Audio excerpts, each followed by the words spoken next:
الله وحده ربي لا شريك له واشهد ان سيدنا وحبيبنا وقائدنا واستاذنا ومعلمنا محمد رسول الله صلى الله عليه وعلى اله الطاهرين وصحابته الميامين وعلى كل من اهتدى بهديه واستنى بسنته واقتفى اثره الى يوم الدين.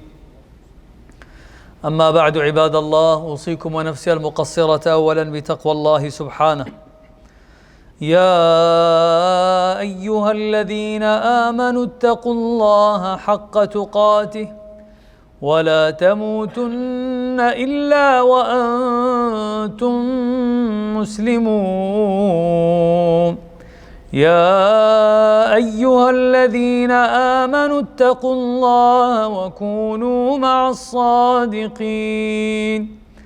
يا أيها الذين آمنوا اتقوا الله ولتنظر نفس ما قدمت لغد واتقوا الله إن الله خبير بما تعملون. ولا تكونوا كالذين نسوا الله فأنساهم أنفسهم أولئك هم الفاسقون. لا يستوي أصحاب النار وأصحاب الجنة هم الفائزون. جعلني الله وإياكم من عباده المتقين الفائزين الذاكرين. آمين اللهم آمين. O you who believe, do not let death approach you except in the state of taqwa, the state of piety and righteousness. We ask Allah subhanahu wa ta'ala to make us among those whom live and die upon Islam, Iman and taqwa. Ameen Allahumma ameen. My dear brothers and sisters, the Prophet sallallahu alayhi wa alihi wa sallam arrived to Quba on the 8th day of Rabi'in al-Awwal. The Prophet sallallahu alayhi wa sallam arrived to Quba, a few kilometers away from Medina, arrived to Quba on the 8th of Rabi'in al-Awwal and remained in Quba for 4 days. Monday, Tuesday, Wednesday, and Thursday, sallallahu alayhi wa alihi wa sallam. He entered Medina on the 12th of Rabi'in al-Awwal.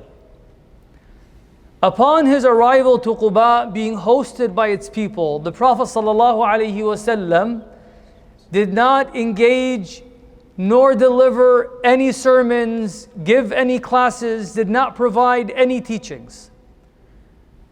There is nothing that has been recorded that he sallallahu alayhi wa sallam in those 4 days was giving guidance, teaching people, no ahadith. And what we know in our tradition, that he sallallahu alayhi wa sallam, what we know for sure, that in those 4 days, the Prophet sallallahu alayhi wa sallam was building relationships, was strengthening ties, was visiting the families. He sallallahu alayhi wa sallam would sit down with the children, would visit the sick. All the ahadith prove that this is what he sallallahu alayhi wa sallam was doing in 4 days. Community building. It's not about just telling the community what to do and how to do it. How can you and I present ourselves as role models that people look up to, benefit from, just by your presence? Your presence as a Muslim should be more than enough, should speak louder than the words that you're uttering, the message that you're trying to deliver verbally. All of that was demonstrated by Rasulullah sallallahu alayhi wa sallam through his actions.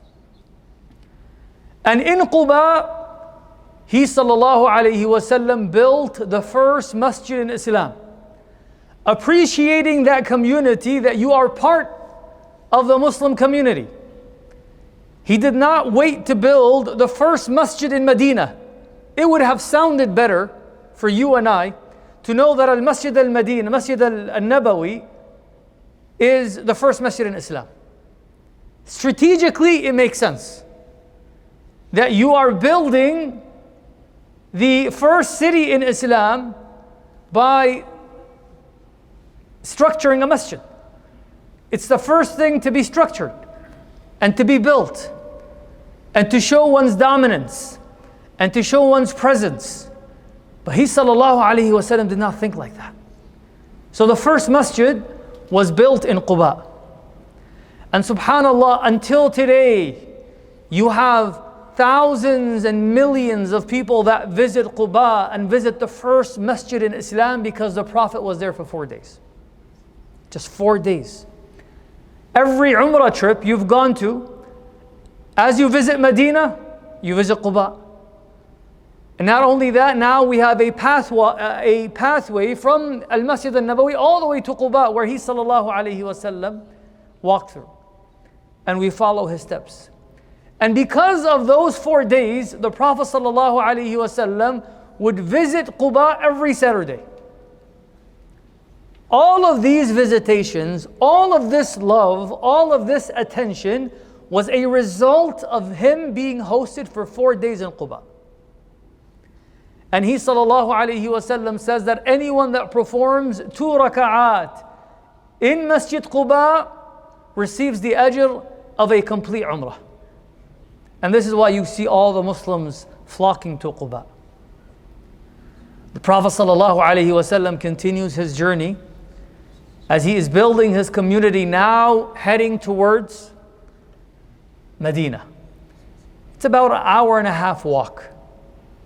And the Prophet ﷺ was walking. And now he begins his journey heading to Medina. And the plan was what? To deliver the first Jumu'ah in Islam in Medina. At least that sends out a message. Now we are setting the foundation of our state. We are bringing people together. And the first major sermon, the first sermon in Islam is to be delivered by Rasulullah sallallahu alaihi wasallam in the city that he is building. He walks sallallahu alaihi wasallam 200 to 300 meters. And he sallallahu alaihi wasallam is approached by a different tribe, Salim bin Auf. They said, Ya Rasulullah, what you did was unfair. Why? You spent some time in Quba and you're not spending time with us. We are their cousins. We have the same family. And you're just going to pass by. What will the Arabs say about us? That the people of Quba hosted you and the people of Salim bin Auf, you just passed by. And you did not give them the attention. And the Prophet ﷺ cancels all of his arrangements and delivers the first khutbah in Islam in Diyar Salim bin Auf. And now when you go to Medina, you see Quba, and maybe 200 meters down you see Masjid al-Jumu'ah, where the Prophet ﷺ delivered the first khutbah in Islam. Captivating the hearts, bringing people together, prioritizing people over self-gain, prioritizing the unity and the togetherness of the community regardless of the strategy. Sometimes we focus too much on the strategy and what we're trying to do and we lose so much in the process. But the Prophet ﷺ, his end goal was very clear. And as he was doing this, he ﷺ was buying hearts. Hearts were being purchased. Loyal love, so much respect for this man ﷺ. He arrives to Medina and they begin to sing that famous nasheed, طَلَعَ الْبَدْرُ عَلَيْنَا. Have you thought for a moment that these individuals have not yet seen Rasulullah sallallahu alaihi wasallam?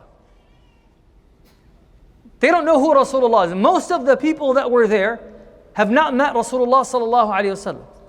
The only people that physically met Rasulullah was the people that gave him the allegiance in Al-Aqabah. 70 to 80 people. How can a whole city come out and sing and celebrate the coming of Rasulullah? There had to be something special that took place prior. They didn't just embrace Rasulullah out of nowhere. All of this was a result of a 17 to 18-year-old Mus'ab ibn Umair. It was Mus'ab that paved the path for Rasulullah to come in. A 17 and 18-year-old was able to capture the hearts because he learned from the best. He learned from Rasulullah. It was Mus'ab ibn Umair that spoke to Sa'd ibn Mu'adh and Usayd ibn Hudayr when they came threatening and pressuring Mus'ab ibn Umair that if you don't leave our land, we're going to kill you. And Mus'ab then tells them, just listen to what I have to offer. If you like it, accept it. If you don't, he didn't say, okay, go with it, I don't care. He said, if you don't, أَخَذْنَا مِنْكُمْ مَا تَكْرَهُونَ. We will remove that which you dislike. Take their feelings into consideration. Understand their struggles. Understand that these are the elites and the leadership. Let's work together. If you don't like it, we'll remove what you dislike. If you like it, why not accept it? Sa'd ibn Mu'adh, one of the greatest leaders in the Arabian Peninsula, immediately accepts Islam upon listening to Mus'ab reciting the Quran. And these were special leaders. We're not just talking about they had wealth and they were leaders due to their wealth or their social status. These individuals were true leaders, wise individuals. They've been serving their communities for 10, 20, 30 years and they're considered to be the greatest leaders in Medina. He accepts Islam. Usayd ibn Hudayr comes with the same attitude, listens to Mus'ab, immediately embraces Islam. You can see the effectiveness of such speech. Was he just reciting Quran? Do you think right now, let's go to the public and just recite the Quran. How many people will embrace Islam? Even if you read an accurate translation of the Quran. There was something special about the delivery that captivated the listeners. There was something special about Mus'ab. Rasulullah sallallahu alaihi wasallam was able to build a nation, gradually build the likes of Mus'ab ibn Umair. The Prophet sallallahu alaihi wasallam arrives to Medina and everyone wanted to take this honor in hosting the next great leader. These are very tough decisions to be made.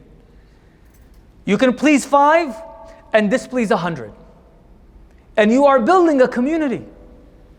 And he sallallahu alayhi wasallam immediately tells and makes this dua, and Allah reveals unto the Prophet sallallahu alayhi wasallam, allow the camel to go freely. Wherever it stops, this is where I will be.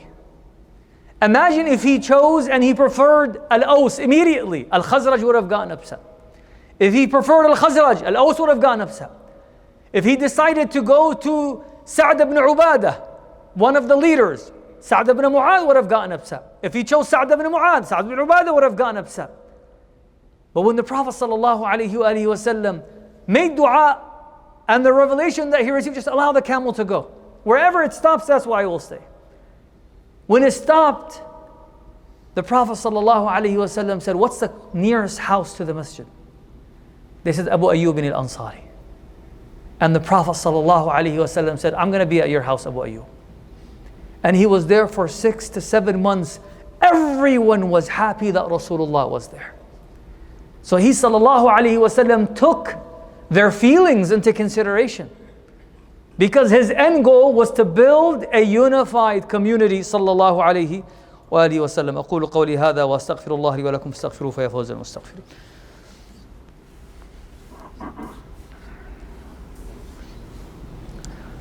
الحمد لله وكفى والصلاة والسلام على النبي المصطفى محمد صلى الله عليه وعلى آله الطاهرين وبعد. The Prophet sallallahu alaihi wasallam continues to build his community, and the first task the Sahaba were given is to construct a masjid. Let's build a community center. Why? Because this community center will cater to the needs of the community. He sallallahu alaihi wasallam could have just prepared a throne for himself to deliver his sermons from and call it a day. Al-Masjid al-Nabawi was everything for that community. Everything. Their social events was in that masjid. Their get-togethers, their study circles, listening to Rasulullah, asking Rasulullah, being in his presence, welcoming delegations. It was a whole community. When they wrestled in the masjid.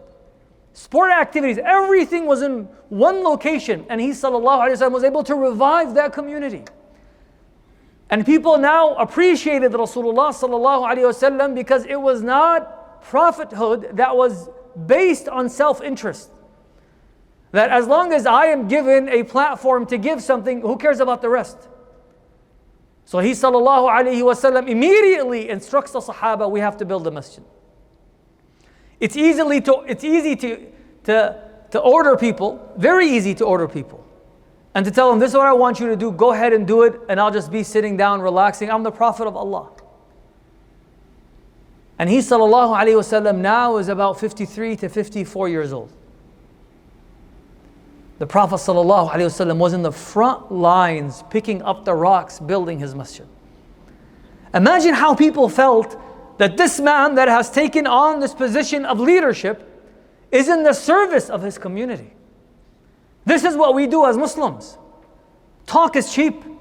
We can talk about khidmah, we can talk about iman, we can talk about so many things, but how many times you and I find ourselves engaging in any type of work, disciplining ourselves, feeling uncomfortable. Why? Because we are making someone else happy. We are making someone else benefit. Imagine if everyone here and everyone in the ummah was also looking for the interest of others. How beautiful will our communities look like? Imagine if a person as a professional did not only work for himself or herself, but were giving others the opportunity, counseling others, giving them a chance, bringing them together, having them under their hand and under their guidance. And unfortunately, we're not doing that because we are not thinking about community building. We're not thinking about the long run. We're not thinking about what happens when I stand and the community falls. What value do I have, even if I knew, say someone knew all the ahadith, and someone comes and gives a khutbah but no one is there. There's no point. So we only survive together if we're together. A lawyer doesn't have clients. A doctor doesn't have patients. And that goes with everything. A construction company that doesn't have any customers. Everything falls. But we need together. We need one another, and to be together, as he sallallahu alaihi wasallam clearly taught our ummah from in a very early stage. And now the Prophet of Allah sallallahu alaihi wasallam, immediately as they were working and building, he gets up to deliver his first talk. Imagine people now are gravitating to Rasulullah, ready to hear Rasulullah. What does this man have to offer that's special and different? And in his first speech, he says, Ayyuhan nas, O people. This is the message of Islam. It's about uplifting all, helping all, supporting all, not being selective. Ayyuhan nas, afshu salam. Give salam to people.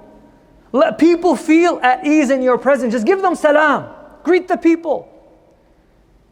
Unfortunately now, if you see the Muslim community in other communities, we may be the most least people that give a greeting early morning.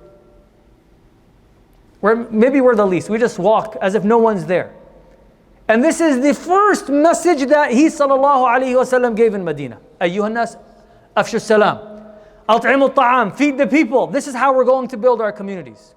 Whatever their needs are, assess the needs and give based on those needs. Everyone has the capability, everyone has the talent, everyone has that gift. At'imu ta'am, feed the people, whatever that food may be. Sometimes it's spiritual nourishment. Sometimes it's physical nourishment. And then he continues, sallallahu alaihi wasallam, wasilul arham, connect with your families. Work together as a community. Visit your parents, visit your children. Connect your siblings, your aunts, your uncles. And then he says, sallallahu alaihi wasallam, and he ends it, وَصَلُّوا بِاللَّيْلِ وَالنَّاسُ نِيَامٌ. Never neglect Allah subhanahu wa ta'ala. Don't neglect Allah in the process. This is how he sallallahu alaihi wasallam built a community that was able to change the world within 10 years. Bring a strategist that can change a community in 10 years. And how difficult they will find that. The Prophet was able to change the world. People that never heard about Islam. You and I were born upon Islam. Imagine, never heard nothing about it, but felt the effectiveness of such beautiful message. And he sallallahu alaihi wasallam carried this community for 10 years until he returned to Allah. So anytime we live Rabi'in al-Awwal, remember the community building that he sallallahu alaihi wasallam engaged in, and the effectiveness of such effort, where you and I today in this Jumu'ah still bear witness that there is no God but Allah, and he sallallahu alaihi wasallam is the final messenger. May Allah subhanahu wa ta'ala give us the patience, the understanding, the wisdom, the care for one another. May Allah subhanahu wa ta'ala make us among those whom are effective in what they say and what they do and how they present themselves. Ameen, Allahumma ameen. May Allah subhanahu wa ta'ala allow us to be among those whom are more effective through their actions than they are with their speech. Ameen, Allahumma ameen. Allah wa sallu wa sallimu ala man ba'athahu Allahu rahmatan lil alameen. حيث أمرتم بالصلاة والسلام عليه فقال عز من قائل إن الله وملائكته يصلون على النبي الذين آمنوا صلوا عليه وسلموا تسليما. اللهم فصل وسلم وزد وبارك عليه وعلى آله الأطهار وأصحابته الأخيار وعلى كل من اهتدى بهديه واستنى بسنته واقتفى أثره إلى يوم الدين. اللهم انصر الإسلام وأعز المسلمين واعل فضلك راية الحق والدين وانصر عبادك المستضعفين في كل مكان يا رب العالمين. كلهم حافظا وناصرا ومؤيدا ومعينا احرسهم بعينك التي لا تنام. اغفر المؤمنين والمؤمنات والمسلمين والمسلمات الأحياء منهم والأموات برحمتك يا أرحم الراحمين. وقوموا إلى صلاتكم يرحمكم الله وأقم الصلاة.